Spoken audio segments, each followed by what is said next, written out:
Chers collègues enseignants, chers étudiants, chers assistants, donc je remercie le comité d'organisation ainsi que le staff administratif et le corps professoral de l'école Edge Business School de m'avoir invité à participer à ce webinaire autour du bachelor ou bien de la mise en place du nouveau système bachelor au Maroc et surtout à vous parler de la composante e-learning en relation avec la mise en place du bachelor. Comme vous savez, l'enseignement supérieur au Maroc actuellement adopte le système LMD, licence, master, doctorat. Donc vous avez la licence sur 3 années, le master sur 2 années et puis le doctorat sur 3 années minimum. Et puis on a maintenu le diplôme des études universitaires générales qu'on appelle le DUG, c'est un bac plus 2. Alors actuellement, l'enseignement supérieur, il est en train de mettre en place un nouveau système qu'on appelle le bachelor. Pourquoi? Donc, il y avait des motivations pour cette réforme. D'abord, il y avait des motivations internes qui consistent à améliorer l'efficacité interne du système en réduisant le taux de déperdition et aussi améliorer l'efficacité externe en assurant un meilleur taux d'insertion des diplômés et une meilleure adéquation des formations aux besoins de l'emploi. Et puis assurer une certaine autonomie aux universités, qu'elles soient facultés ou écoles supérieures, publiques ou privées. Donc il y a aussi des motivations externes, surtout au niveau de l'équivalence des diplômes et la similitude des parcours par rapport aux standards internationaux, et puis la facilité des échanges académiques. Donc comme vous savez, lorsque on parle du savoir, donc il y a le savoir cognitif, il y a le savoir-faire et le savoir-être. Et l'intersection de ces 3 types de savoir engendre des compétences. Alors, il y a des compétences techniques mesurables, ce qu'on appelle les hard skills. Et puis, vous avez des compétences comportementales humaines, c'est-à-dire relatives à l'intelligence émotionnelle, qu'on appelle les soft skills. Et il y a aussi des compétences parfois vraiment très ciblées, atypiques, qu'on appelle les made skills. Donc, les soft skills, ce sont les compétences d'avenir à l'heure de la transformation digitale. D'ailleurs, maintenant, 85% de chances pour décrocher un emploi est dû à ces soft skills, alors que 15% uniquement aux hard skills. Et donc, tout ce qui est compétences personnelles, qui favorise l'esprit de coopération, la manière de se comporter avec autrui, comment être en mesure de travailler au sein d'une équipe, prendre des initiatives, etc. Donc, finalement, que cherchent les employeurs actuellement? Ils cherchent des profils qui communiquent bien. Donc, d'où la nécessité de développer tout ce qui est public speaking. Ils cherchent des profils qui ont l'esprit d'équipe, qui ont l'écoute active, qui sont autonomes, qui sont bien organisés, qui ont l'esprit d'initiative, donc le leadership, et qui ont des compétences transversales qui sont capables de s'adapter à différents contextes. Donc, le Haut Commissariat au Plan en 2016, il a mené un diagnostic national qui a relevé de nombreux dysfonctionnements au niveau du système LMD. Surtout, l'inexistence de la formation des étudiants en soft skills, ce qui a engendré une faiblesse du profil des lauréats dans le marché de l'emploi, et puis l'implication même des partenaires socio-économiques dans la formation et dans l'encadrement des étudiants au niveau de l'enseignement supérieur. Les statistiques, c'est publié par le HCPI en 2016, a relevé que 47,2% abandonnent leurs études sans aucun diplôme, ce qui représente un coût de 3,746 milliards de dirhams à l'État. Et aussi au niveau rendement, on a constaté qu'il y a une adéquation formation-emploi et de nombreuses filières sont obsolètes. D'ailleurs, actuellement, le taux de chômage des lauréats des établissements à accès ouvert est aux alentours de 25%. D'où la nécessité de mettre en place un nouveau système qu'on a appelé le bachelor. Donc, la mise en place de ce nouveau système a pour objectif d'améliorer le rendement interne des établissements à accès ouvert en limitant les déperditions universitaires et, bien sûr, en essayant de favoriser l'employabilité des étudiants. Par quels moyens? Tout en essayant d'améliorer la maîtrise des langues étrangères, d'œuvrer au développement personnel et à l'acquisition des compétences en soft skills et de renforcer la culture générale.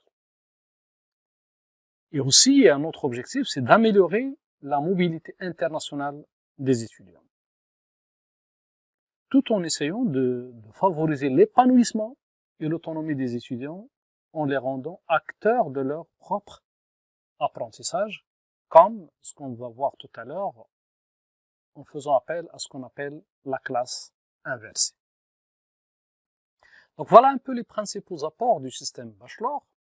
Surtout, vous aurez l'introduction des soft skills dans l'architecture pédagogique, l'apprentissage des langues étrangères, le renforcement des compétences numériques des étudiants, etc. Donc l'architecture pédagogique de ce système, ou bien du bachelor, d'abord la formation va s'étaler sur 4 années. Donc la première année, c'est ce qu'on appelle l'année fondatrice, et qui va être composée de 2 semestres. Dans chaque semestre, on va avoir 6 modules. Donc il y aura 2 modules, par exemple, en premier semestre, 2 modules disciplinaires, un module d'ouverture générale, 2 modules de langue et un module de soft skills. La même chose en deuxième semestre. Alors la deuxième année, c'est ce qu'on appelle une année de tronc commun, dans laquelle aussi il y aura un module de soft skills, life soft skills, c'est-à-dire c'est un module dans lequel on va commencer à pratiquer les soft skills. En troisième année, une année de spécialisation, il y aura aussi des modules soft skills à caractère sociétal, bien social. C'est-à-dire l'étudiant sera amené à lancer des initiatives à caractère social. Et puis en quatrième année, c'est une année d'approfondissement dans laquelle on va pratiquer des soft skills mais à caractère professionnel, c'est-à-dire dans le domaine de spécialisation de l'étudiant sous forme de PFE par exemple. Le système bachelor va permettre à l'étudiant de bénéficier des certifications qui sont un passeport pour l'employabilité, surtout des certifications fondamentales, bien sûr selon les filières, dans les langues par exemple, dans les technologies de l'information et de la communication, des certifications métiers au niveau de la CAO, des calculs, de la gestion, de la comptabilité, des finances, etc. Et aussi même des certifications optionnelles spécialisées donc pour le développement des compétences personnelles et professionnelles comme la gestion de projet, Cisco, ETIL, CESA, COBIT, etc. Donc, pour réussir tout ça, il faut mettre en place d'abord un enseignement numérique. Et donc, il faut faire appel à ce qu'on appelle les TIS, les technologies de l'information et de la communication pour l'enseignement, qui est l'équivalent de l'EDTech, sont les outils numériques au service de la formation. Bien sûr, il faut, surtout au niveau universitaire, exploiter ce qu'on appelle les ressources éducatives libres. Surtout les solutions open source comme Moodle, Jitsi, R5P, WIMS, Big Blue Button, OpenCast, OBS, etc. Et tout ça, il faut qu'il soit interfacé, bien sûr, avec Apogee, qui est l'application pour l'organisation et la gestion des enseignements et des étudiants, qui est utilisée par nos universités pour tout ce qui est suivi des notes, etc. Alors, lorsqu'on parle de l'ingénierie de la formation en ligne, on parle surtout de 3 unités, à savoir l'unité du lieu, est-ce que c'est à distance ou en présentiel? L'unité de temps, est-ce que c'est en mode synchrone ou en mode asynchrone, ou bien hybride, c'est-à-dire c'est le blended learning, il y a une partie en mode synchrone et une partie en mode asynchrone. Il y a aussi l'unité d'action, est-ce que c'est une formation individualisée, orientée vers un groupe bien spécifique, ce qu'on appelle généralement les SPOC, ou bien une formation collective, ouverte et à tout le monde, ce qu'on appelle les MOOC. Et donc, pour mettre en place tout ça, il nous faut surtout ce qu'on appelle des LMS, des Learning Management Systems, des plateformes de gestion du parcours d'apprentissage, ou bien du parcours pédagogique. Et on trouve des solutions comme Moodle, Big Blue Button, Jitsi, Edmodo, Canvas, des solutions de Google, des solutions de Microsoft, etc. Alors actuellement, avec le bachelor, il faut développer surtout ce qu'on appelle la classe inversée. La classe inversée, c'est une approche qui s'oppose ou bien qui renverse le schéma traditionnel qui était la leçon en classe et les exercices à la maison. Maintenant, c'est beaucoup plus apprendre chez soi. L'étudiant, il est amené à apprendre, à être autodidacte en apprenant chez lui et à venir en classe juste pour approfondir ou bien travailler en équipe ou bien demander l'aide de l'enseignant pour répondre à des questions, bien comprendre des notions qu'il n'a pas bien compris. C'est-à-dire, la classe traditionnelle, l'étudiant vient toute la journée en classe, il apprend, et vers la fin, lui dit, voilà, tu vas aller chez toi et tu vas faire tel ou tel ou tel exercice. Alors qu'en classe inversée, non, les étudiants, enfin les enseignants plutôt, les enseignants et le staff pédagogique est amené à mettre à la disposition de l'étudiant tout ce qu'il faut sous forme de cours, sous forme de vidéos, des contenus interactifs pour permettre à l'étudiant d'apprendre chez lui d'une manière beaucoup plus aisée. Donc, il faut qu'il apprenne chez lui dans les conditions qui lui conviennent. Et il ne vient en classe que pour faire, par exemple, des TP, pour travailler en groupe sur un projet, ou bien demander l'aide de l'enseignant. Et dès qu'il part chez lui, il faut qu'il parte motivé pour continuer à apprendre et à apprendre.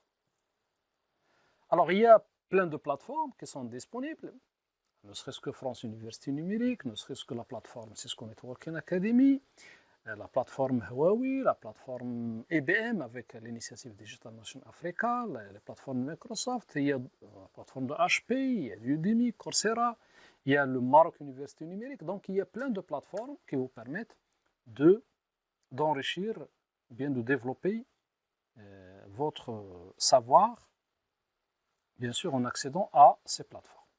Donc, je reviens, pour mettre en place un projet e-learning, il faut des plateformes d'abord. Donc, il faut choisir une plateforme. Par exemple, nous, à l'Université Hassan II, on a opté pour la plateforme Moodle. Mais une fois que vous avez mis en place la plateforme, il faut l'alimenter, il faut du contenu. Donc, il faut un grand effort, une grande implication, surtout des enseignants, pour enrichir le contenu mis à la disposition des étudiants. Et bien sûr, il faut qui sont les intervenants. Donc, il y a les enseignants, mais il y a le staff technique, il y a le staff des ingénieurs pédagogues, et puis il y a l'étudiant lui-même, les apprenants. Donc, mettre en place, développer les soft skills à l'université, bon, d'une manière générale, et à l'Université Hassan II d'une manière particulière, il fallait d'abord connaître l'infrastructure physique. Donc, il faut quels sont les moyens de connexion, quels sont les serveurs disponibles, les caractéristiques en termes de stockage, de mémoire, de processeur, etc.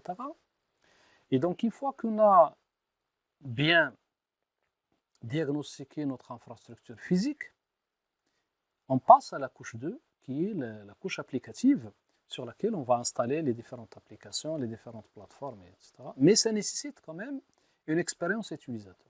C'est-à-dire qu'il faut former les enseignants, il faut former les étudiants, il faut former le staff technique, etc. Et par la suite, l'appliquer soit à l'enseignement, bien à la recherche, ou bien à l'administration, pour pouvoir parler de ce qu'on appelle la gouvernance digitale et avoir un tableau de bord ou bien un dashboard qui nous permet de prendre des décisions, de faire des audits, de communiquer, de mesurer la qualité, de piloter des projets, etc. Donc voilà un peu l'infrastructure technique télécom de l'université.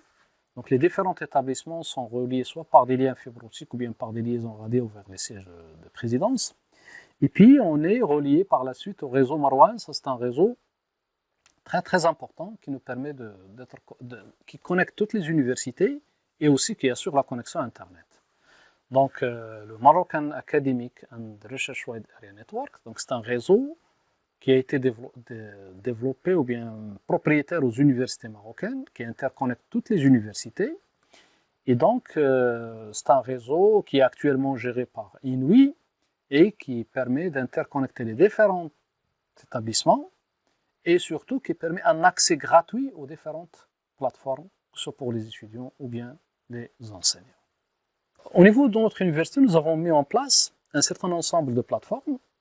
Il y a ce qu'on appelle la plateforme de télétravail qui permet au personnel et aux enseignants d'accéder à cette plateforme, de déposer les ressources, d'organiser des réunions, etc. Nous avons aussi un espace numérique de travail, donc chaque enseignant, chaque étudiant, chaque personnel de l'université possède ce qu'on appelle un compte institutionnel. Et puis nous avons installé aussi la visioconférence, surtout l'enseignement à distance et aussi développer tout ce qui est soft skills. Surtout la plateforme e-learning. Et nous sommes en train aussi de mettre en place une plateforme dédiée aux examens. Donc pour la plateforme e-learning, il se fait, donc chaque enseignant ou bien chaque étudiant peut aller directement sur e-learning. Donc c'est une plateforme qui me dirige directement vers mon établissement. Et puis je vais choisir la filière dans laquelle j'interviens. Donc moi je vais intervenir, par exemple j'ai un cours que j'assure pour la filière d'ingénieur génie électrique. Donc je clique, j'ai ce semestre de la filière. Et puis moi j'interviens au niveau du semestre 5, module stockage et cogénération de l'énergie électrique. Et là, voilà mon cours. Donc une fois que les étudiants cliquent sur le cours, donc ils vont trouver le contenu, le syllabus du cours, les supports de cours, l'évaluation, les visioconférences en utilisant surtout le Big Blue Button surtout pour assurer la gratuité.